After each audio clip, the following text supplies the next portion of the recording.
কয়েকদিন পরই শুরু হবে কোরবানির পশুর হাট। নিজেদের গবাদি পশু শেষ মুহূর্তে হৃষ্টপুষ্ট করতে ব্যস্ত সময় পার করছেন খামারিরা।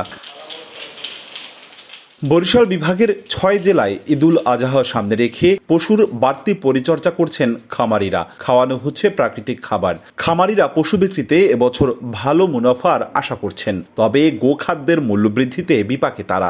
ডাক্তার চিকিৎসা সবকিছু নিয়মিত করা হয়। যেগুলো ছোট এগুলো ৮০ থেকে ১ লাখ টাকার ভিতরে আছে, আর যেগুলো একটু বড় ওইগুলা ১,৩০,০০০ থেকে ১,৫০,০০০-এর ভিতরে এগুলা আছে, এগুলা বিক্রি করা যাবে ইনশাল্লাহ। বিভাগে ৩,৯৪,৫৫২টি কোরবানিযোগ্য পশুর চাহিদা রয়েছে। প্রস্তুত করা হয়েছে প্রায় ৪,৫৫,০৫৩টি। চাহিদার চাইতে ৬০,৪৯৫টি পশু উদ্বৃত্ত থাকতে পারে বলে জানিয়েছে প্রাণী সম্পদ অধিদপ্তর। গরু বিক্রি করার ফলে তারা তাদের অর্থনৈতিক অনেক চাঙ্গা হবে, পাশাপাশি দেশের অর্থনৈতিক প্রাণী সম্পদের অর্থনৈতিক অনেক চাঙ্গা হবে।